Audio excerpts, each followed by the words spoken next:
en la epístola del apóstol Pablo a los filipenses. Estamos ya prácticamente en la recta final de esta epístola que la hemos estado estudiando en las últimas semanas. Vamos a leer en el capítulo 3 al versículo 14. Filipenses capítulo 3. Dice así: por lo demás, hermanos, gozaos en el Señor. A mí no me es molesto escribir las mismas cosas, y para vosotros es seguro. Guardaos de los perros, guardaos de los malos obreros, guardaos de los mutiladores del cuerpo, porque nosotros somos la circuncisión, los que en espíritu servimos a Dios y nos gloriamos en Cristo Jesús, no teniendo confianza en la carne, aunque yo tengo también de qué confiar en la carne. Si alguno piensa que tiene de qué confiar en la carne, yo más, circuncidado al 8º día, del linaje de Israel, de la tribu de Benjamín, hebreo de hebreos, en cuanto a la ley fariseo, en cuanto a celo perseguidor de la iglesia, en cuanto a la justicia que es por la ley irreprensible. Pero cuántas cosas eran para mí ganancia, las he estimado como pérdida por amor de Cristo. Ciertamente aún estimo todas las cosas como pérdida por la excelencia del conocimiento de Cristo Jesús, mi Señor, por amor del cual lo he perdido todo y lo tengo por basura para ganar a Cristo y ser hallado en Él, no teniendo mi propia justicia, que es por la ley, sino la que es por la fe de Cristo, la justicia que es de Dios por la fe, a fin de conocerle y el poder de su resurrección y la participación de sus padecimientos, llegando a ser semejante a Él en su muerte, si en alguna manera llegase a la resurrección de entre los muertos. No que lo haya alcanzado ya, ni que sea ya perfecto, sino que prosigo por ver si logro asir aquello para lo cual fui también asido por Cristo Jesús. Hermanos, yo mismo no pretendo haberlo ya alcanzado, pero una cosa hago, olvidando ciertamente lo que queda atrás, extendiéndome a lo que está adelante, prosigo a la meta, al premio del supremo llamamiento de Dios en Cristo Jesús. Buen Padre, te damos las gracias por tu amor, por tu misericordia. En este día, Señor, te pido una vez más que sea tu nombre glorificado. Tú conoces la necesidad que hay en el corazón de tu pueblo. Te pedimos, Señor, que seas tú aplicando esta palabra y que pueda traer resultados maravillosos. Nos disponemos, Señor, a que esto sea así en nuestra vida. Ayúdame, Señor, a poder comunicar el mensaje de tu palabra. En el bello nombre de Cristo nos apoyamos. Amén y amén. En los evangelios encontramos el caso de aquella mujer que tenía flujo de sangre y había sufrido de esta enfermedad durante 12 años. Había gastado todo cuanto tenía para encontrar una respuesta médica, pero dice la Biblia, antes le iba peor. Pero ella tenía hambre de un milagro de sanidad. Ella oyó hablar de Jesús. Ella pudo detectar a la luz de la palabra de Dios que Jesús es el Mesías. Por tal razón ella decía, si tan solamente tocase el borde de su manto, seré salva. Entonces ella sabía que Jesús es el Hijo de Dios, el Verbo de Dios, y que tenía la capacidad de poderle sanar.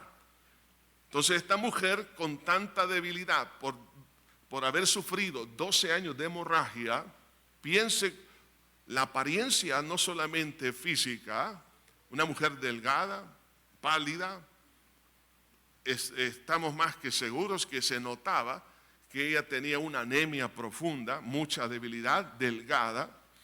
Ahora, haciendo un enorme esfuerzo para abrirse brecha, para tocar el borde del vestido del Señor, porque la Biblia dice que la multitud apretaba a Jesús. Entonces, quiero que piensen lo que sucede en algunos estadios. Yo sé que aquí en el país no pasa eso. Cuando uno sale de un estadio, ¿verdad que todos salen holgadamente? No, ahí cuando uno sale más delgado, ¿no? Entonces, pero en algo parecido se encontraba el Señor Jesús. La gente lo apretaba y ella tocó el borde del vestido del Señor. Ella hizo un esfuerzo de remover los obstáculos por un milagro. Ella no estaba dispuesta a retroceder. De igual manera, yo sé que todos nosotros necesitamos un milagro de Dios, un toque de la mano de Él, pero tengo que determinarme y ser constante y no dejar que ningún obstáculo me impida la bendición de Dios para mi vida. Un obstáculo puede ser la religión o los conceptos religiosos. Otro puede ser el concepto que tengo de mí mismo, que no necesito nada de Dios. Otro obstáculo puede ser la incredulidad, puede ser sentirse tan culpable que cree que no existe posibilidad de que Dios pueda perdonarlo. Y podemos hablar de una cantidad de obstáculos, prejuicios sociales, prejuicios económicos, prejuicios religiosos. Ahora, lo que importa es el milagro. Por eso que la salvación y la bendición de Dios no depende de la religión, sino el que hace los milagros se llama Jesús de Nazaret, nuestro Señor. Ahora, esta mujer fue constante. No retrocedió a pesar de encontrar obstáculo tras obstáculos.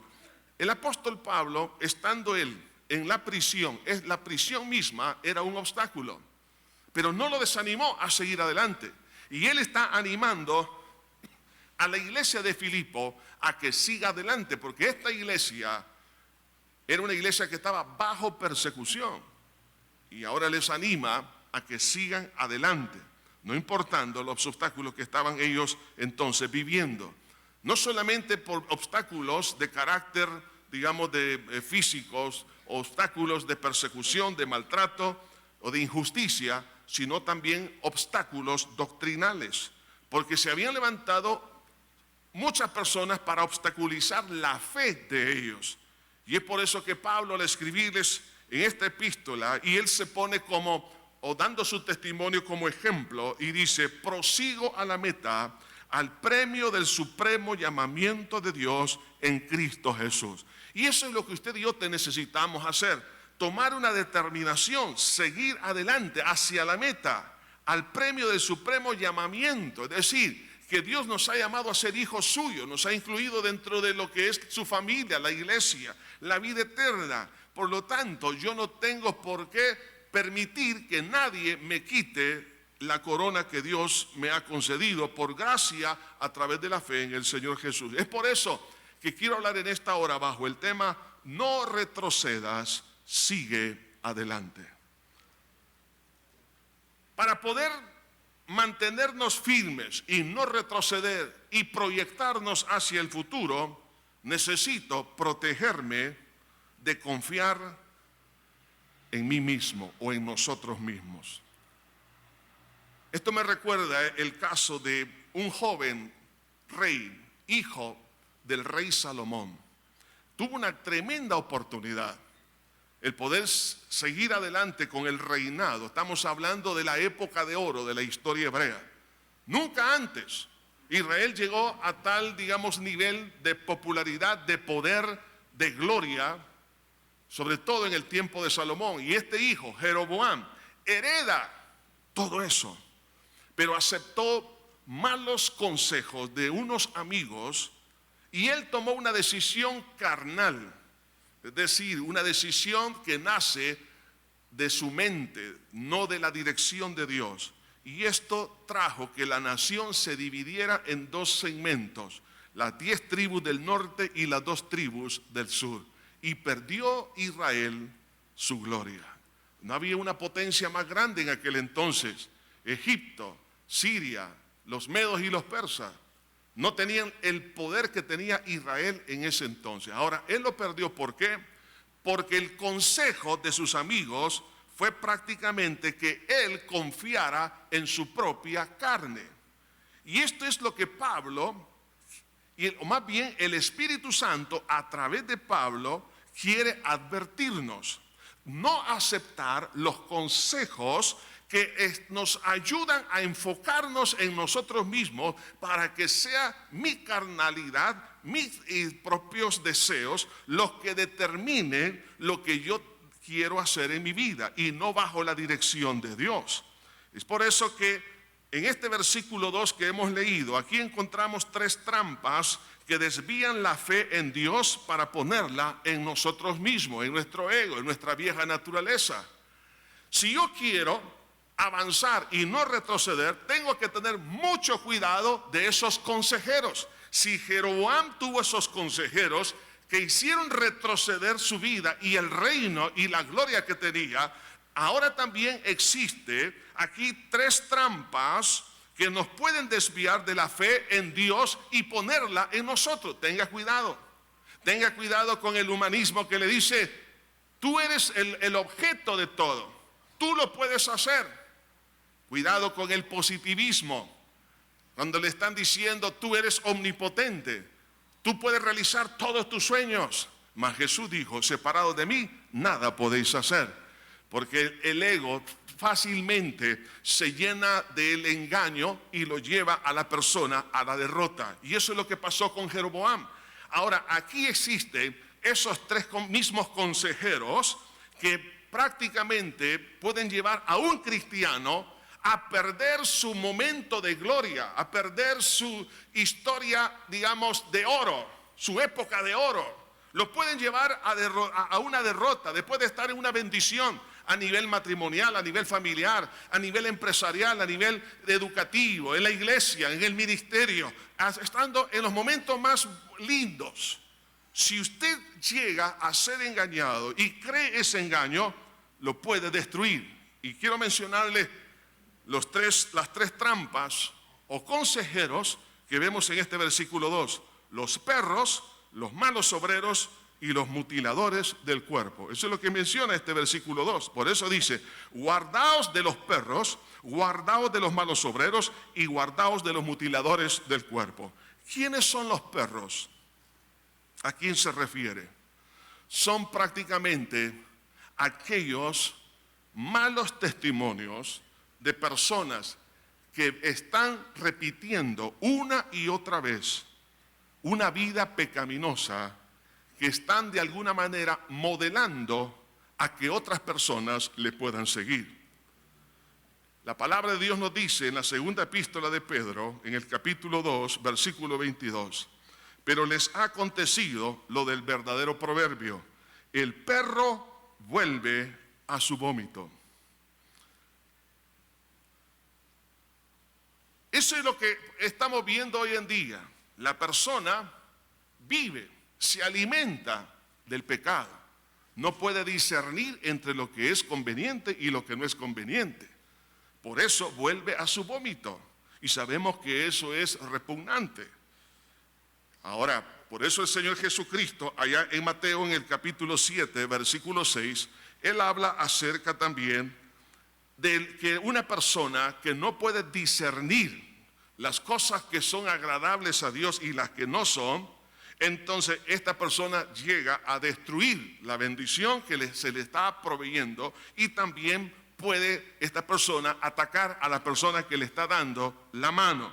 Por eso dice en el capítulo 7, versículo 6, dice, no deis lo santo a los perros, ni echéis vuestras perlas delante de los cerdos, no sea que las pisoteen y se vuelvan y os despedacen. O sea, son las personas que no pueden discernir entre lo que es la voluntad de Dios y lo que no es la voluntad de Dios, pero ellos se alimentan de lo sucio. Entonces, ¿en qué sentido tengo que cuidarme? Tengo que cuidarme de que esas personas que están llevando su vida desordenada en una vida de pecado, entonces eso puede influir en nuestra conducta y decir, bueno, si a esta persona está haciendo esto y le, entre comillas, le va bien, entonces algunos se inspiran en esos modelos, en esos íconos, y eso es peligroso. Por eso dice, guardaos de los perros. Es decir, cuidémonos de seguir esos malos ejemplos. ¿Y cuál es el problema de ellos? Que ellos se enfocan en sí mismos. Cuídese, no busque su propia satisfacción. Busquemos primeramente el reino de Dios y su justicia, y las demás cosas vendrán por añadidura. Agrademos a Dios y no la vieja naturaleza. En ese sentido, tenemos que guardarnos de los perros, como dice acá. Pero también dice, guardaos de los malos obreros. Es decir, son aquellas personas que sirven dentro de la obra de Dios con propósitos carnales. De esto hablamos en la última oportunidad. Hay personas que sirven a Dios con buenos propósitos porque aman a Dios y aman a la gente, pero hay otros que lo hacen por vanidad personal, por algún objetivo de naturaleza carnal, puede ser económico, puede ser por popularidad, por fama, etc. Ahora, por eso dice aquí, guardaos de los malos obreros, es decir, que no imite el ejemplo de ellos. Hermanos, hoy en día existen muchas personas que están imitando, por ejemplo, lo que se hace en el mundo. La gente anda buscando, ¿qué? Aplausos, anda buscando posición, anda buscando autoridad, anda buscando poder, anda buscando dinero. Y eso no debe de ser en nuestra vida. Nosotros vamos a hacer las cosas para la gloria y la honra de Dios y el beneficio de las demás personas. Entonces, en ese sentido, dice, guardaos de los malos obreros. Es decir, que no siga el ejemplo de ellos porque ellos están centralizados en sus propios deseos. Pero también dice, guardaos de los mutiladores del cuerpo. ¿Y quiénes son estos? Esto es los religiosos. Te dirá, ¿los religiosos son peligrosos? Muy peligrosos, hermanos.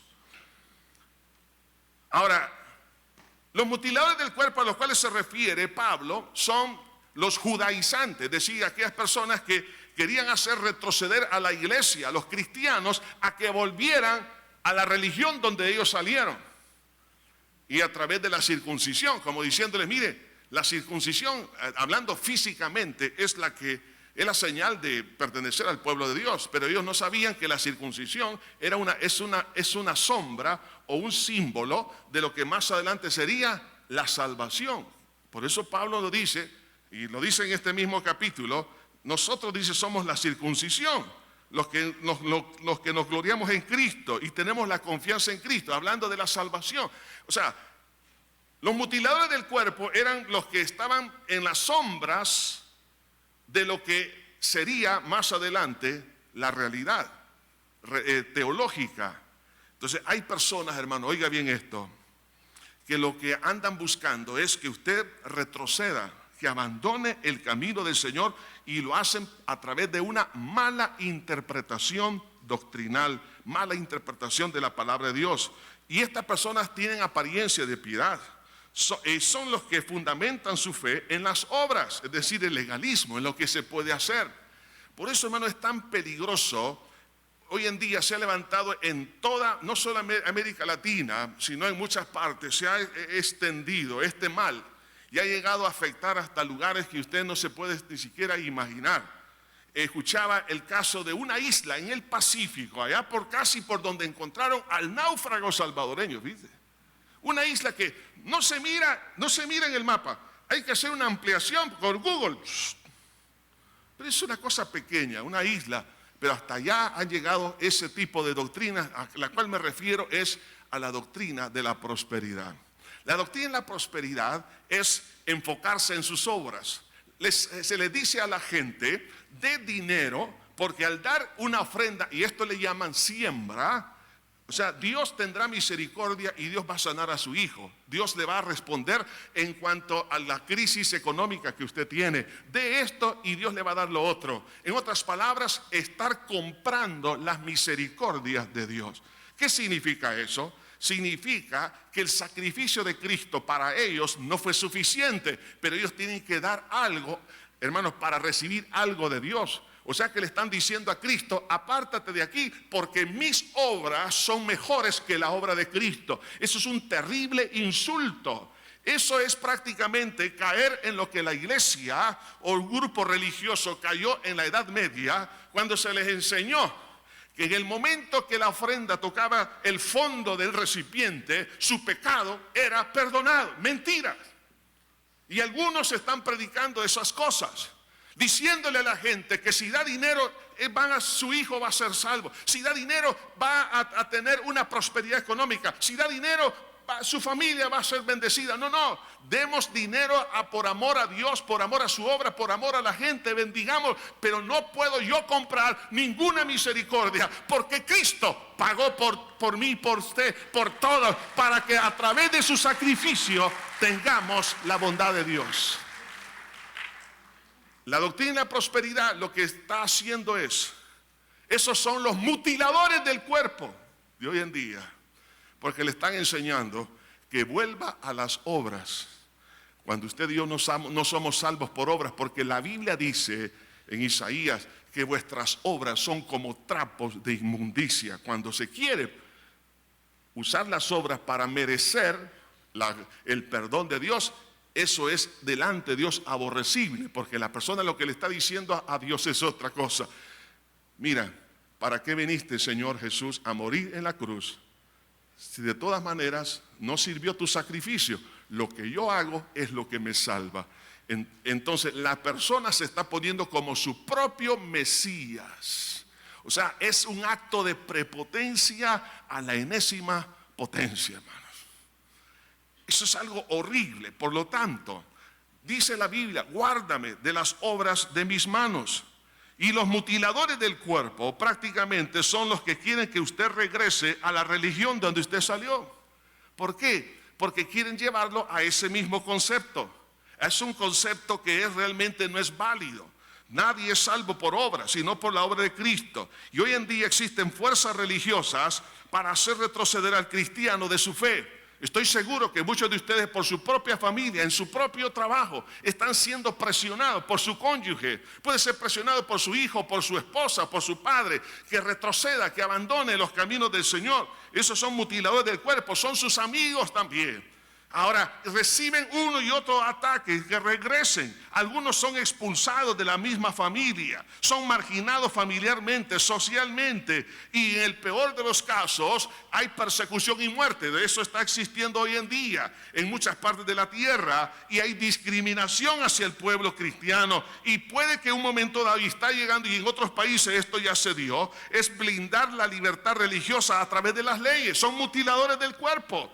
¿Por qué? Porque quieren que la gente retroceda, que conoce a Cristo. Entonces, por eso dice aquí la palabra de Dios, con mucha claridad el Espíritu Santo nos exhorta, nos amonesta, dice, guardaos, 3 veces, guardaos de los perros, guardaos de los malos obreros y guardaos de los mutiladores del cuerpo.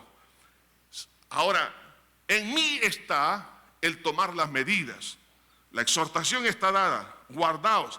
¿Qué significa? Es una exhortación a no caer en sus trampas, no caer en la trampa del mal testimonio de los perros, que es decir, que yo voy a seguir ese mal testimonio. Si todos él lo hace y todos lo están haciendo, pues yo lo voy a hacer también. No, señores. Nuestro modelo se llama Cristo Jesús. No voy a seguir al mal testimonio de los malos obreros que hacen las cosas con malos objetivos. Si ellos lo hacen, nosotros tenemos que seguir a Cristo. Él es nuestro modelo. Y no seguir a los mutiladores del cuerpo, es decir, a los malos intérpretes de la palabra de Dios. Tengo que seguir a la gracia de Dios en Cristo y al Espíritu Santo y a su palabra, porque lámpara es a mis pies tu palabra y lumbrera a mi camino. Entonces, el guardarme significa tener cuidado, poner atención, tener los ojos abiertos. Porque si yo me descuido en esto, me puede influir en mis convicciones y en mi conducta, de tal manera que yo pueda retroceder. Y entonces ahora Pablo, él testifica, y veamos el testimonio del apóstol Pablo, de no querer retroceder de su fe en Jesús por las presiones religiosas y carnales y jurídicas que había en su entorno. Entonces vemos aquí a un ícono, a un valiente de Dios, que estaba dispuesto a seguir adelante a pesar de todo. Mi pregunta para usted y para mí es esta: ¿estamos dispuestos a seguir adelante a pesar de presiones? ¿Estamos dispuestos a seguir a pesar de cualquier clase de amenaza? ¿Estamos dispuestos a seguir adelante? Quizás algunos tienen una amenaza de divorcio. ¿Está dispuesto usted a seguir adelante aunque su esposo o su esposa se quiera divorciar? ¿Está dispuesto a seguir adelante cuando usted no tenga trabajo? ¿Está dispuesto a seguir adelante cuando no tenga que comer? ¿Está dispuesto a seguir adelante a pesar que sus amigos le abandonen? Entonces, si estamos dispuestos, veamos cómo el apóstol Pablo tomó fuerzas para no retroceder. Y Pablo fue una persona que vivió una experiencia religiosa en el judaísmo más que cualquier otra persona. Por eso dice en el versículo 4 al 6: aunque yo tengo también de qué confiar en la carne, si alguno piensa que tiene de qué confiar en la carne, yo más. Circuncidado al 8º día, del linaje de Israel, de la tribu de Benjamín, hebreo de hebreos, en cuanto a la ley fariseo, en cuanto a celo perseguidor de la iglesia, en cuanto a la justicia que es en la ley, irreprensible. Fíjense bien, Pablo, antes de ser el gran apóstol Pablo, era, dice, irreprensible. Es decir, la gente no tenía nada que decir en cuanto a su ética, porque tenía todo cubierto. Su comportamiento parecía muy bien delante de los demás, pero no delante de Dios. Sin embargo, este hombre llegó a la cúspide de su religión, pero él llega a decir cuántas cosas para mí eran ganancias, refiriéndose a esas, las experiencias religiosas. O sea que este hombre vivió la máxima experiencia religiosa del judaísmo, pero llegó a valorar, cuando conoció a Cristo, llegó a valorar su experiencia con Cristo, hermanos, de tal manera que hizo que su vida religiosa anterior la estimó como pérdida. Por eso en el versículo 7 dice, pero cuántas cosas para mí eran ganancia, las he estimado como pérdida por amor de Cristo. ¿Qué significa eso? Tengo que valorizar a Cristo más que las experiencias del pasado, experiencias religiosas antes de conocer a Jesús. Y eso me lleva a desmarcarme de la influencia religiosa para experimentar vívidamente a Jesús. Por eso el versículo 8 dice, y ciertamente aún estimo todas las cosas como pérdidas por la excelencia del conocimiento de Cristo Jesús, mi Señor, por amor del cual lo he perdido todo y lo tengo por basura para ganar a Cristo. Oiga, lo que Pablo un día consideró como lo mejor que podía existir en la vida de un ser humano, ahora él lo está viendo como algo inservible. Hablando de su experiencia religiosa. Recuerdo haber oído a una persona dentro de su religión decir que quería con mucha sinceridad conocer a Dios. Y dentro de ese grupo religioso existen algunas etapas, niveles. Entonces ella dijo, yo quiero conocer de Dios. Y llegó al segundo nivel, al tercero, al cuarto. Yo no me recuerdo cuántos niveles tiene esa religión para conocer a Dios. Y así le decía, porque ella decía, pero yo quiero conocer más. Bueno, le decía sus maestros, tienes que llegar a otro nivel y luego a otro nivel. Y llegó al máximo nivel dentro de su religión. Entonces ella dijo, bueno, la verdad que no conocía a Dios. Y dice que un día por la noche estaba frustrada.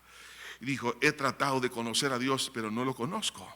Necesito de Dios. Y un día se puso a orar en su habitación y empezó a decirle, Dios, si existe de verdad, revélate a mi vida. Y empezó ella a orar con sinceridad, clamando a Dios.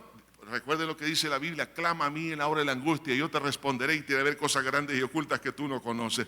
Entonces, dice que Jesús en la noche se le reveló en sueños y le dijo, yo soy el camino, la verdad y la vida, el que cree en mí. Bueno, el Señor le habló, que es el camino, la verdad y la vida. Nadie viene al Padre si no es por mí. Entonces, ella entendió que para conocer a Dios necesitaba hacerlo a través de Jesús.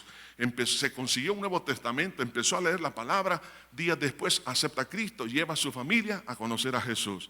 Ella vivió la experiencia dentro de su religión, pero no conoció a Dios. Y lo conoció a Dios a través de Jesús. Y esto es lo que pasó con Pablo. Y me recuerdo que esa señora me decía, tengo tanto que agradecer, conozco ahora a Dios, tengo a Cristo y por eso ahora mi familia está en Cristo y quiero que todas las personas conozcan a Jesús. Hermano, la vida de Pablo también llegó a este nivel, vivió la máxima experiencia dentro del judaísmo, pero después que conoció a Cristo, entonces dijo la verdad que esas cosas que antes para mí me daban el apoyo social de mi grupo religioso y que yo lo estimaba como ganancia, ahora para mí es una pérdida. Y él lo decía, lo estimo como basura y se desmarca de la influencia de esos conceptos. Por eso en el versículo 8 dice, ciertamente aún estimo todas las cosas como pérdida por la excelencia del conocimiento de Cristo. En otras palabras, Pablo tuvo que cortar el cordón umbilical de la influencia de la doctrina, de la religiosidad del judaísmo. ¿Para qué? Porque dice, para ganar a Cristo. ¿Por qué razón? Hermanos, porque si nosotros todavía estimamos las cosas del pasado, de su vida religiosa, como algo bueno, cuando fue un insulto a la gracia de Dios, insulto al evangelio, porque la religiosidad, ¿qué es lo que dice? Bueno, haz tú lo que puedas y de esa manera serás salvo. En otras palabras, La religión impulsa al ser humano a ser su propio Mesías. Por eso la gente cree que va a ser salvo por obras. O sea, que le está diciendo a Cristo que Jesús no pudo realizar la obra en la cruz del Calvario y necesita de un Mesías que soy yo, y que por mis obras seré salvo. Ese es un acto de prepotencia, ese es un acto de rebeldía, es un acto de insulto a Dios, como diciéndole: Jesús, apártate, aquí estoy yo soy mi propio Mesías. Algunas veces esas palabras que se escuchan las vemos tan livianamente, pero esa es una expresión prepotente a la enésima potencia. Por eso, nosotros necesitamos entender y comprender que es una trampa del infierno. Hay muchos perros, malos obreros y mutiladores del cuerpo que quieren llevarnos, después que usted ha conocido a Cristo, a que retroceda a las obras de la carne. Y eso no debe de ser. Por eso nos exhorta la Biblia aquí que debo de tener cuidado. Guardaos. La palabra guardaos significa tener cuidado, estar alerta. En todo momento la nación de Israel está en máxima alerta. Ellos están siempre en constante alerta porque saben que en cualquier momento van a ser atacados. Usted y yo debemos de estar en constante alerta, porque la influencia de los malos testimonios, de los que comen su propio vómito, la influencia de personas que están sirviendo a Dios pero que lo hacen con malos propósitos, pueden influir en nuestra conducta y en nuestra manera de ser. Y los mutiladores del cuerpo, es decir, los malos intérpretes de la palabra de Dios, pueden influir para que yo pueda confiar en mí mismo, y esa confianza en mí mismo me lleve a retroceder. Pero Pablo dice: estas cosas que eran para mí ganancia, las estimo como pérdida. Yo voy a cortar con eso. Mi pregunta para usted en esta hora es: ¿usted todavía sigue creyendo que hay intermediarios? ¿Hay más intermediarios o eso es uno solo? La Biblia dice que hay un solo Dios y un solo mediador entre Dios y los hombres, Jesucristo hombre. Algunos todavía creen que hay intermediarios. Le voy a decir con toda sinceridad, con mucho respeto y amor, y no es mi propósito ofender, al contrario, lo que quiero es que conozcan la verdad que dice Dios, no lo que digo yo. Solo hay un solo mediador, uno solo, y ese se llama Jesús. Usted no necesita orar a Dios en nombre de ninguna otra persona. Jesús dijo: todo lo que orando pides al Padre en mi nombre, yo lo haré. Esa mujer que tenía flujo de sangre, ella sabía que solo en el nombre de Jesús podía ser salva, y tocó el borde y recibió el milagro. ¿Qué quiere usted? ¿Quiere un milagro de parte de Dios? Hay un solo mediador, es la obra de Cristo en la cruz del Calvario. Ahora, entonces necesitamos ver aquí claramente que yo necesito cortar con esa filosofía hueca que he creído del ocultismo. Algunos todavía mantienen cierta afecto hacia las cosas ocultas. Hermanos, hay personas que todavía se meten, por ejemplo, a ver películas de demonios, de vampiros y todo. Todo es una cultura de demonios. Se meten en la literatura esotérica, meten, hermanos, algunos conceptos religiosos y todavía lo tienen. Yo se lo puedo confirmar, hermanos, a través de personas que, por ejemplo, que vivieron en el campo del ocultismo. Me recuerdo, entre otros muchos casos, recuerdo una persona que me dijo: mire, pastor, tengo problemas en mi casa porque mi hija tiene problemas de insomnio. Llegan en la noche a encenderle la luz, le mueven el colchón y fenómenos así, poco extraños. Entonces, conociendo eso un poquito, le digo: ¿y usted ha andado en cosas del ocultismo? Bueno, me dijo, estuve en rosacrucismo, en masonería y esto. Ajá. ¿Usted le pidió perdón a Dios por sus pecados? Sí, me dijo. ¿Tiene alguna literatura aquí en casa? Me dijo, bueno, algunos los destruí, otros aquí los tengo todavía. Ajá. ¿Y qué pasaba con esa literatura? Bueno, mi hija los ha estado leyendo. ¿Qué pasó? ¿Por qué no ha estimado como pérdida la mentira? El problema es que algunos todavía queremos coquetear con la falsa doctrina, es decir, con la mentira. Si vamos a aceptar a Cristo como verdad, es todo. No podéis seguir, dijo el Señor, seguir a dos señores. O aborrece a uno o ama a otro. Entonces le dije, usted lo que está haciendo, mire, usted está pecando porque usted está coqueteando, está adulterando espiritualmente y no solamente invoca el nombre de Dios, sino que de alguna manera ahora también ha permitido que el diablo venga aquí. Entonces, claro, él se arrepintió, pidió perdón a Dios, quemó la literatura esotérica, la hija pidió perdón y ahora está todo tranquilo en casa. ¿Por qué algunos todavía mantienen ciertas, digamos, ideas? Algunos creen, por ejemplo, que sobándole la panza a Buda va a recibir provisión financiera. Mejor sobre la panza a su esposo, pero para que la rebaje, ¿no? Entonces, ahora, y algunos creen en esas cosas. ¿Acaso no sabe quién es el proveedor? Jehová Jireh, Jehová proveerá. Él es el proveedor de todas las cosas, todas las necesidades. Entonces, nosotros todavía, hermanos, coqueteamos con estas cosas. Recuerdo y llegué a una casa, una persona estaba gravemente enferma, tenía cáncer. Pero el problema es que algunos miembros de la familia, no sé si la enferma, no tuve tiempo para preguntarle, pero cuando llego a esa casa a orar donde ella estaba acostada, inmediatamente veo un vaso con agua y un huevo debajo de la cama, así, muy cerca de la orilla de la cama. Esto es brujería. Entonces, está invocando el nombre de Dios, invocando el nombre de los demonios. ¿Qué es lo que está pasando? Mire, Pablo cuando llegó a conocer a Cristo dijo, yo corto con lo que antes creí que era bueno. Hermano, hay gente que todavía, yo conocí gente una vez que me dijo, pastor, como Dios no me sanaba, fui donde una bruja. Y le dijo que se hiciera baños a las 12 de hora, a la medianoche, a las 12 de la noche. ¿Cuánta gente hoy en día todavía sigue en estas cosas, coqueteando con otras cosas? Y Pablo dijo, las cosas que para mí eran ganancia, yo creí que esa era la verdad, pero cuando conocí la verdad, aquella mentira que creí como verdad, hoy para mí es basura. Y la basura se va a la basura. Pero el problema es que hay acumuladores de basura dentro de su mente, de su corazón. Es decir, aceptan la mentira como verdad. Y es ahí donde no progresan. Si no se corta el cordón umbilical, cuando un niño nace, el niño puede morir. Se tiene que hacer ese corte para que se desarrolle. Y tenemos que cortar con aquello que antes yo creí que era bueno, pero que hoy me doy cuenta por conocer a Cristo y su palabra, porque la Biblia es un espejo para mi vida y para todo el conocimiento humano y las prácticas humanas y las religiones. Entonces, al conocer el espejo de Dios, que es la Biblia, me doy cuenta de la verdad, tengo que cortar con la mentira. Porque de otra manera me va a hacer retroceder. Ese fue el problema de la nación hebrea. Salieron físicamente de Egipto, pero en su mente estaban los melones, los puerros, las cebollas, la carne de Egipto.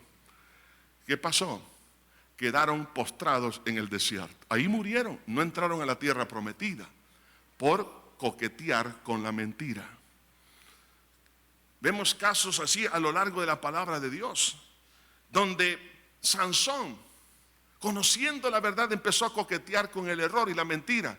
El Espíritu Santo lo abandonó. Lo que necesitamos es cortar con el error. Hermanos, esto es muy serio. Algunos esto lo ven como fanatismo. No es fanatismo. Yo les hago una pregunta, estimada esposa. ¿Le gustaría a usted que su esposo tenga las fotografías de las que fueron novias de él y las tenga en el respaldo de la cama, en la mesa de noche? O pongámoslo al revés, estimado caballero, ¿le gustaría que ella tenga el álbum de los recuerdos de todos los novios y todo lo que le dio y tenga las cartitas ahí? Yo sé que no le gustaría. Ahora, ¿por qué? Porque para poder formar un matrimonio hay que cortar con esos recuerdos. Ahora en Cristo, ¿por qué nosotros, al venir y conocer la verdad, por qué no cortamos con el error? Tengo que cortarlo, ¿Para qué? Para que yo pueda crecer y al crecer no me haga retroceder sino avanzar y poder decir estas palabras: prosigo a la meta, al premio del supremo llamamiento de Dios en Cristo Jesús. Pero si los perros, los malos obreros y los mutiladores del cuerpo influyen en que yo confíe en mí para hacerme retroceder, entonces si yo no tengo la determinación de cortar esto, hermano, por eso Jesús dijo: si tu mano te es ocasión de caer, córtala. No dice que le hagas un manicure, no diga que le hagas un masaje a la mano. Si tu mano, es decir, si aún hay un pecado, hay algo que es malo, sé radical con eso. Porque es mejor, dijo Jesús, que entres manco en el reino de los cielos y no que todo tu cuerpo sea echado en el infierno. Jesús lo que nos está hablando es ser radicales.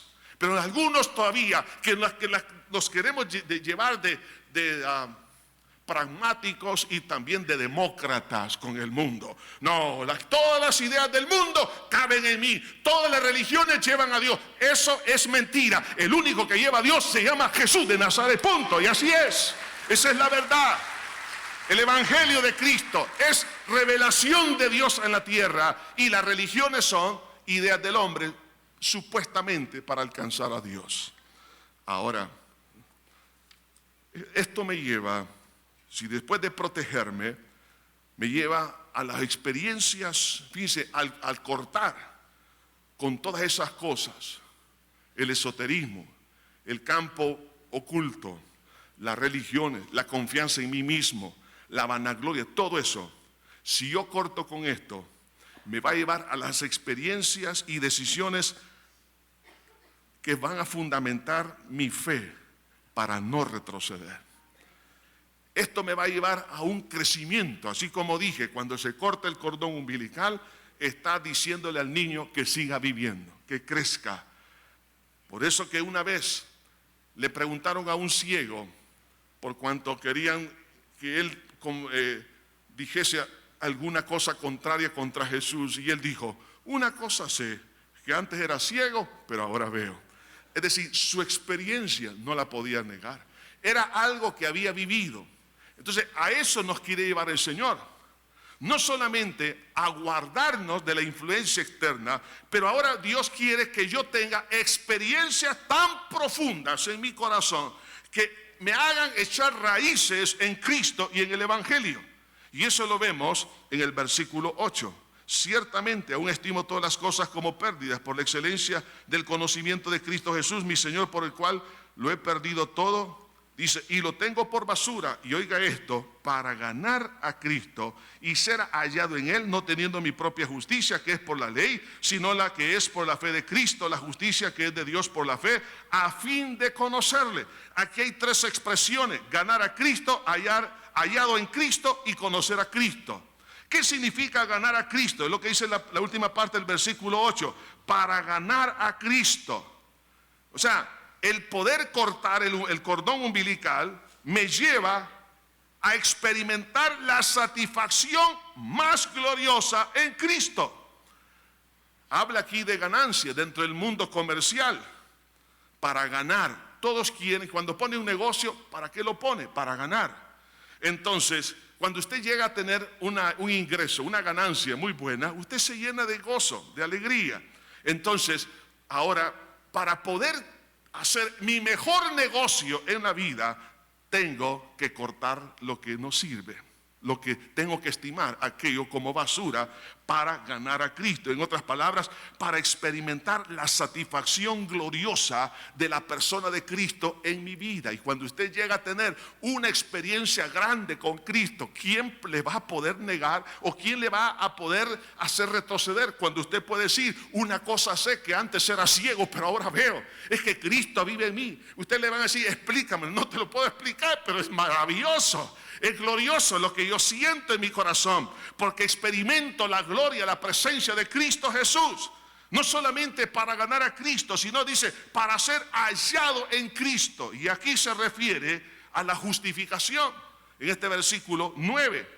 Y ser hallado en Él, dice, no teniendo mi propia justicia, que es por la ley, sino la que es por la fe de Cristo. La justicia, es decir, ser declarado inocente.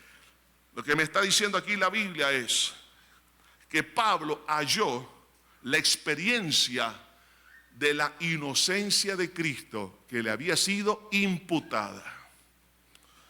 Todos nosotros, como pecadores, el Señor en Cristo nos ha perdonado. Y cuando Él nos perdona, también nos declara inocentes. ¿Y quién es el inocente? El que no cometió nada. Pero usted va a decir, ¿pero cómo? Si yo nací en pecado y he sido pecador. Sí, y es correcto. Pero cuando usted vino a Cristo, no solamente Dios lo perdonó, sino lo justificó. Es decir, que lo declaró delante de sus ojos como que si nunca hubiera matado una mosca. El impacto, la experiencia en el alma, en la conciencia, es, hermano, es la experiencia más grande, porque ahora ya no hay condenación para los que están en Cristo Jesús. El sentirse inocente, usted cometió algo que ofendió a Dios, pero cuando Cristo lo perdonó, lo llenó de tal manera de una paz, porque ha sido justificado. Entonces, delante de los ojos de Dios es como que usted nunca hubiese cometido un error. Entonces, eso lo hace, ¿qué cosa? Dormir en paz, comerse los tamales en paz, tomar un cafecito a la tarde en paz y con gozo, disfrutar del vehículo que anda, o si anda en vehículo de transporte público, todo lo disfruta. ¿Por qué? Porque se siente en paz. Entonces, ¿quién puede negar el impacto de una conciencia esclarecida? ¿Quién puede negar lo que significa que su alma ha sido limpiada, sus pecados han sido remitidos, han sido arrancados de raíz y han sido lanzados a lo profundo de la mar? Y usted es una nueva criatura, y al diablo usted ya no siente el impacto de la condenación del diablo, ni de la gente, ni la acusación de nadie, ni de su propia memoria. ¿Por qué? Porque la sangre de Cristo lo ha limpiado, y esa experiencia de sentirse limpio es una experiencia que no se puede negar. Por eso dice la Biblia: venid luego, dice Jehová, y estemos a cuenta. Si vuestros pecados fueren como la grana, como la nieve serán emblanquecidos. Hermano, eso es como tener la conciencia de un recién nacido que no ha hecho ninguna cosa mala. Eso es ser hallado en Cristo. Pero también dice el versículo 10: a fin de conocerle. Nos habla de experimentar la manifestación de Jesús, a fin de conocerle a Él, pero también el poder de su resurrección y la participación de sus padecimientos. A fin de conocerle, a conocer a Jesús, me lleva a la experiencia de experimentar al Cristo vivo, que Él hace por mí lo que yo no puedo hacer. El Cristo vivo que me ayuda a pensar y me da la dirección que yo no tengo. Al Cristo vivo que me da la mano que cuando estoy triste y me levanta. Al Cristo vivo que me sana cuando estoy enfermo. Ahora me habla aquí, y por eso dice conocer el poder de su resurrección, es decir, su manifestación. Hermano, yo puedo pasar aquí testificando a nivel personal de muchas cosas lindas, de cómo el Señor ha estado en distintos momentos de necesidad de cualquier naturaleza, pero ahí he experimentado la gracia de Jesús. Recuerdo una vez estando en Tel Aviv, en Israel, yo llevaba todo mi dinero bien ordenadito, lo que iba a gastar y lo que no tenía que gastar, pero a raíz de que nos quedamos un día o 2 días más por problemas de coordinación, tuve que pagar el hotel y tuve que pagar otras cosas. Me quedé con $20 en la ciudad de Tel Aviv. Yo dije, aquí tengo solamente para pagar los impuestos de salida en aquel entonces, y dije yo, pero tengo que estar en Holanda y luego Estados Unidos, luego El Salvador, ¿y qué hago? Entonces, Señor, yo oré en el lobby, estaba con mis maletas, yo le dije, Señor, ahí orando al Cristo vivo, ¿no? Señor, tú sabes, mira, tú sabes que no tengo y no sé qué voy a hacer. Entonces, en eso que estaba orando, y un minuto después sentado ahí en el lobby esperando que el bus llegara del hotel para llevarnos al aeropuerto, una persona me lleva un sobre blanco y me dice, estaba en mi habitación y sentí de traerle esto, me dijo. Y cuando agarré el sobre lo sentí gordito. Y yo dije, Señor, gracias. Se fue, lo abrí, $200. Yo dije, Señor, gracias. Entonces ya me hacía yo en el aeropuerto de Holanda lavando los pisos para ganarme ahí unos cuantos dólares. No sé, pero hermanos, y así puedo contarles una tras otra. Hermanos, en momentos de distintas situaciones, ya que les he contado, problemas pasados de salud, pero el Señor, su mano ahí ha estado siempre, su mano de protección, su mano de sanidad. Hermano, hay tantas cosas que pudiera contarle. ¿Por qué? Porque aún en los momentos más críticos hemos conocido al Cristo resucitado. Lo he visto, hermano, en el ministerio. ¿Por qué? He visto en sus vidas muchas cosas. Mire, hermano, muchos de ustedes a lo mejor no ven ese milagro, pero yo sí lo puedo ver. Algunos de ustedes están enfermos, pero muy enfermos, y hemos orado y usted no sana. Pero ¿sabe qué? Al verlo domingo tras domingo, yo veo una resurrección espiritual en usted. ¿Por qué? Porque ama a Cristo, ama la obra y sigue adelante con problemas serios, muy serios, pero sigue adelante. Dígame si eso no es un milagro. Claro que sí. No tienen que comer algunos de ustedes, no tienen algunos casos de problemas de matrimonio, algunos han experimentado el divorcio, pero siguen adelante con sus hijos, siguen adelante, han tenido problemas de amenaza, pero siguen adelante. Eso es algo maravilloso. ¿Por qué? Porque han experimentado a un Cristo vivo que les fortalece. Por eso dice aquí la palabra, y la participación de sus padecimientos. O sea, que Jesús, hermano, está con nosotros para darnos capacidad de soportar las pruebas de la vida, y eso es también la manifestación de mi Jesús. Por eso podemos decir, todo lo puedo en Cristo que me fortalece. Ahora, el ganar a Cristo, el ser hallado en Cristo y conocer a Cristo, experiencias que le van a llevar a decir, una cosa sé, que antes era ciego, pero ahora veo. Evidencias, como dijo Pablo, yo sé a quién he creído. Ahora, estas experiencias nos deben de llevar a tomar decisiones maduras para seguir avanzando. Y en el versículo 12 en adelante dice, no que lo haya alcanzado ya, ni que ya sea perfecto, sino que prosigo para ver si logro asir aquello por lo cual fui asido por Cristo Jesús. Hermanos, yo mismo no pretendo haberlo ya alcanzado, pero una cosa hago, olvidando ciertamente lo que queda atrás y extendiéndome a lo que está delante, prosigo a la meta, al premio del supremo llamamiento de Dios en Cristo Jesús. La primera decisión es cumplir con el propósito de Dios para nuestra vida. Cumplir con ese propósito, aquí lo dice Pablo. ¿Por qué es importante tomar decisiones? Porque es necesario que se cumpla ese objetivo, y Pablo lo tenía claro en su corazón, y él decía, sino que prosigo para ver si logro asir aquello para lo cual fui también asido por Cristo. O sea, que Pablo decía, yo lo que voy a tomar una decisión, quiero cumplir con el plan de Dios para mi vida. Vea que esto, qué importante, tomar esa determinación a pesar de que no somos maduros. Por eso dice acá, yo mismo no pretendo haberlo alcanzado, pero no importa que no sea maduro, pero yo sigo, yo quiero esto. Eso es lo que vemos en Jacob. Jacob no era maduro, sin embargo le dijo al ángel de Jehová, no te dejaré hasta que tú no me bendigas. Entonces esa determinación, esa decisión como la que tomó Isaías, heme aquí, envíame a mí, y él no era maduro.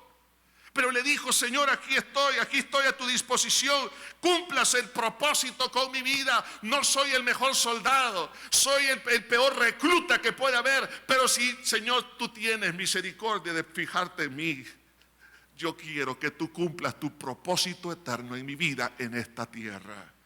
Esas decisiones Dios las toma en cuenta. David tomó en cuenta el poder satisfacer el propósito de Dios. Por eso fue un hombre conforme al corazón de Dios. Esa es la gran decisión que usted y yo tenemos que tomar. segunda decisión, olvidar el pasado. Versículo 13. Dice, olvidando ciertamente lo que queda atrás y extendiéndome a lo que está delante. ¿Qué es lo que tengo que olvidar? El buscar la liberación de mi alma por la religiosidad. A eso se refiere Pablo en el contexto. Tengo que olvidar.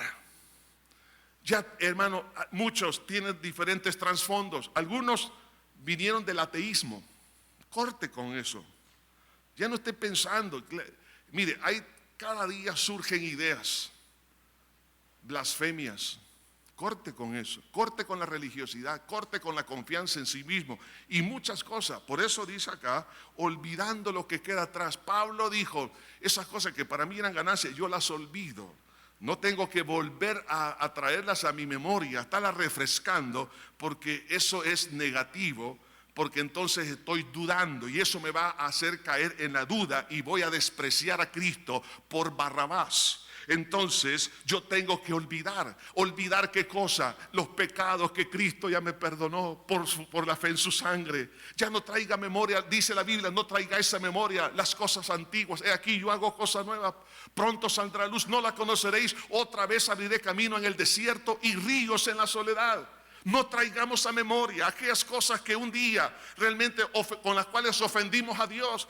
Córtelas. Pueden venir de repente algún pensamiento, pero usted diga, aquí te vas, te corto, porque eso le desagrada a Dios. No traiga a memoria esas cosas, pero también es no permitir que el éxito del pasado me amarre para no seguir avanzando. Pablo en esa expresión, olvidando lo que queda atrás, también incluye lo que él había hecho, lo bueno, el trabajo. Poner el cronómetro a cero, como que no había hecho nada. ¿Cuántas personas se detienen en el caminar porque dicen, ya llegué, esto es lo que yo quería? No, apenas estamos comenzando. Pablo, siendo un anciano cuando escribe esta epístola, él quería seguir aprendiendo. ¿Cuál es la diferencia de un niño y de un enano? El niño tiene promesa de crecer, el enano ya no. El enano es el que dice, ya llegué, ya no crece. Entonces, como ya no crece, va a decrecer, porque se va a ir encogiendo, ¿sí o no? Mídase, por favor. ¿Qué altura tenía cuando tenía 18 años, 21 años? Mire la altura que hoy tiene. No, lo que dice el DUI, no, lo que dice el metro. Ya, sí, porque vamos perdiendo agua, se va comprimiendo, especialmente en los discos intervertebrales, y todo se va encogiendo, todo, y ahí vamos agachándonos, ¿sí o no? Entonces, cuando ya dejamos, oiga bien esto, ya dejamos de creer que podemos crecer, y sino que digo, hasta aquí llegué, entonces nos volvemos en conformista, entonces nos amarra. Entonces hay personas que dicen, yo como profesional, como ama de casa, como siervo de Dios, yo ya la hice, esto es lo más. No, por favor, si usted está llegando a esa conclusión es porque hay prepotencia, hay soberbia. Hermanos, nosotros vamos a seguir conociendo más y más aún en la misma eternidad. Por lo tanto, tengo que olvidar las cosas del pasado, porque algunas veces los éxitos del pasado, las experiencias espirituales con Cristo del pasado, nos amarran para que hoy no busque aún más.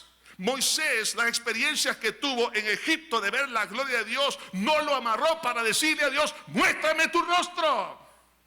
Si él hubiese sido una persona, hermano, conformista, satisfecha con lo que había recibido, entonces él no hubiese crecido aún más. Por eso Jesús dijo, bienaventurados los que tienen hambre y sed de justicia, es decir, los que tienen hambre de conocer más de Dios, de obedecer más a Dios. Estos, dice el Señor, serán saciados. Por eso hay que olvidar el pasado, para que yo me pueda, en tercer lugar, tomar la tercera decisión, y es proyectarme hacia el futuro. ¿Por qué puedo proyectarme hacia el futuro? Porque sé para dónde voy. Normalmente en una empresa se hacen planes estratégicos para 5, 10 años, 15 años, 20 años, en fin. Pero en la vida de un cristiano no tiene que ser así. el plan estratégico es eterno. Por eso la Escritura nos dice en el versículo 15: así que todos los que somos perfectos, esto mismo sintamos, y si otra cosa sentís, esto también os lo revelará Dios. Voy a hacer un paréntesis aquí. Sobre esta palabra, perfectos, no significa perfección absoluta en el sentido que se refiere a Dios. La palabra griega significa haber llegado es decir, estar en el camino de la meta. O sea, Dios ve a una persona que está en el camino de la meta, lo ve ya terminado. Por eso lo llama perfecto. Entonces la palabra griega, eso es lo que significa. No es que no tenga errores, sino que está en el camino de la perfección. Dice, así que todos los que somos perfectos, dice, esto mismo sintamos. Y si otra cosa sentís, esto también os lo revelará Dios. Pero en aquellos a que hemos llegado, dice, sigamos una misma regla, sintamos una misma cosa. Hermanos, sed imitadores de mí y mirad a los que así se conducen según el ejemplo que tenéis de nosotros. Porque por ahí andan muchos, de los cuales os dije muchas veces y aún ahora lo digo llorando, que son enemigos de la cruz de Cristo, el fin de los cuales será perdición, cuyo Dios es el vientre y cuya gloria es su vergüenza, que solo piensan en lo terrenal. Mas nuestra ciudadanía está en los cielos, de donde también esperamos al Salvador, al Señor Jesucristo, el cual transformará el cuerpo de la humillación nuestra para que sea semejante al cuerpo de la gloria suya, por el poder con el cual puede también sujetar a sí mismo todas las cosas. Entonces nos está hablando aquí, hermanos, de que usted y yo tenemos vida eterna. Por tal razón, yo aquí no tengo que imitar a los que no son ciudadanos del cielo, los enemigos de la cruz de Cristo, cuyo vientre es su Dios. O sea, estas son las personas que van a perder. Por eso, yo no tengo que enfocar mi mirada, mi confianza, mi fe no depende del buen o mal testimonio de las personas que me rodean, sino de mi Cristo, mi Señor, que es el autor y consumador de la fe y que Él me ha dado vida eterna. Entonces, sabiendo que en esta tierra estoy de paso, soy peregrino, soy un advenedizo, entonces tengo que imitar a los que son ciudadanos del cielo, no a los perdedores. A los que han confiado en la obra de Cristo, son los que han vivido la gloriosa experiencia de Cristo Jesús en sus vidas. Y sabiendo que tengo vida eterna, el Señor me dice, hijo, no te preocupes por tu cuerpo, porque, como lo llama aquí, porque Él transformará el cuerpo de la humillación nuestra. Dígame si el cuerpo no lo humilla. Claro. Esta mañana, algunos de ustedes les tuvieron que amarrar los zapatos. Y cuando antes era joven, usted lo hacía. Ahora no. Algunos ya no tenemos la agilidad para correr como antes. Hace unos pocos años atrás me invitaron unos jóvenes de la iglesia a jugar básquetbol. Cuando yo jugaba básquetbol, había momentos que yo jugaba 2 partidos seguidos, enteritos. Ese día, ni 10 minutos aguanté, hermano. Caí postrado, con una respiración, sudando. Pastor, sigue jugando. No puedo. Mi cuerpo me estaba humillando.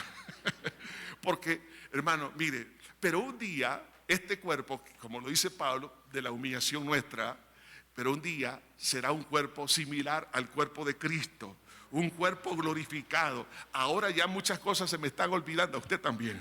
Entonces, mire, un día voy a tener la capacidad cerebral, hermanos, que nunca jamás pensé tenerla. Va a funcionar mi cerebro 100%. Bueno, más que eso, porque un cuerpo glorificado tiene otra estructura. Pero, mire, el mínimo es la capacidad que tenía Adán. Algunos creen que nosotros venimos del mono. No, vamos a ser monos. No digo, porque cada vez nos volvemos un poco más irracionales. En ese sentido lo digo. Pero ¿sabe qué? Adán tenía una capacidad grande cuando Dios le dijo que le pusiera nombre a todos los animales. Pregunto, ¿cuántos animales recuerda usted dentro, por ejemplo, de las aves? ¿Cuántos nombres? Ahí está el pijullo, empieza usted a mencionar algunos nombres. pero nos quedamos cortos. Algunos llegarán a 20, 30, 50 nombres de aves. Pero hay 23,000. Los insectos, más de 34,000. Los mamíferos, más de 12,000. Y que le haya puesto nombre a cada uno, y el nombre es la evaluación científica de cada animal. La capacidad que tenía Adán era impresionante. Ahora, cuando Dios me promete que voy, y ahora hago mi propio esfuerzo, vitaminas en la mañana, ginkgo biloba también. Tomamos algunas cosas. A algunos de ustedes les encantan las bebidas verdes. Aún he visto que hasta la grama que está allá atrás, algunos la agarran y la muelen, la pican y todo lo demás.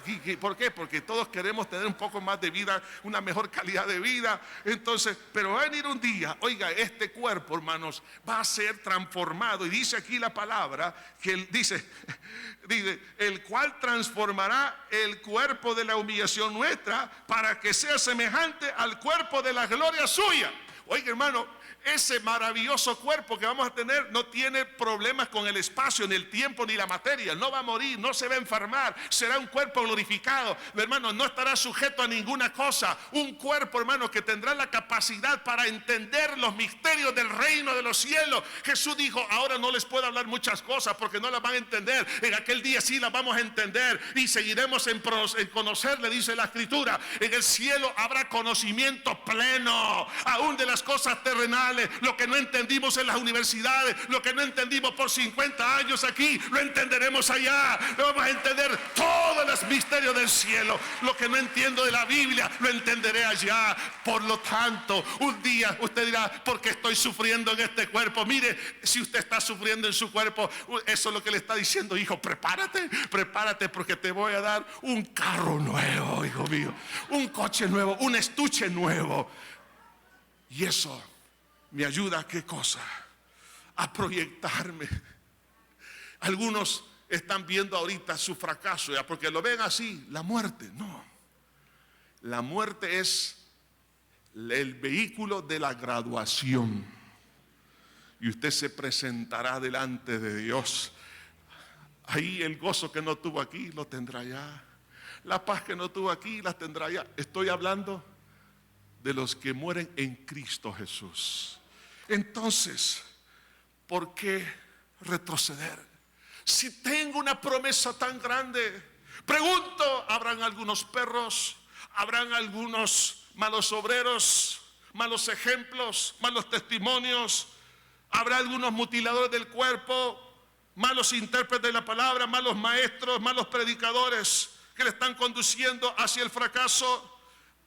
¿Habrá algún tipo de presión que lo está llevando a retroceder? Más ahora tome la decisión y diga, las cosas que para mí eran ganancias las estimo como pérdidas por cuanto yo conozco a Cristo. Tomo la determinación de cumplir el propósito de Dios, de olvidar el pasado y proyectarme hacia el futuro, y que mi familia siga a las metas que están allá después de la muerte, porque tenemos esperanza en Cristo Jesús.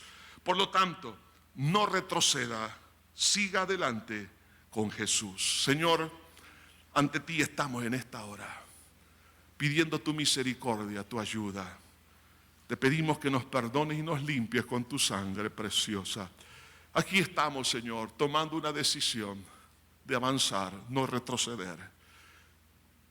Mientras todos están orando, aquellos que están aquí como aquellos que nos escuchan, donde usted se encuentra, tome esta decisión. Le voy a ayudar en una oración, una decisión de entregarle su vida a Dios. Diga conmigo esta oración: Padre eterno que estás en los cielos, te pido que me perdones todos mis pecados con los cuales te he ofendido. Soy pecador, soy pecador. Me duele, Señor, el haberte ofendido, el haber herido tu alma, tu corazón, Señor.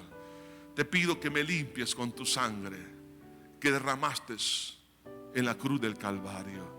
Creo que resucitaste para justificarme delante de tus ojos. Por tal razón te abro mi corazón y te recibo como mi único Salvador y Señor de mi vida. Gracias, Jesús. Gracias, Señor. En Cristo Jesús. Amén y amén. Vamos a pedir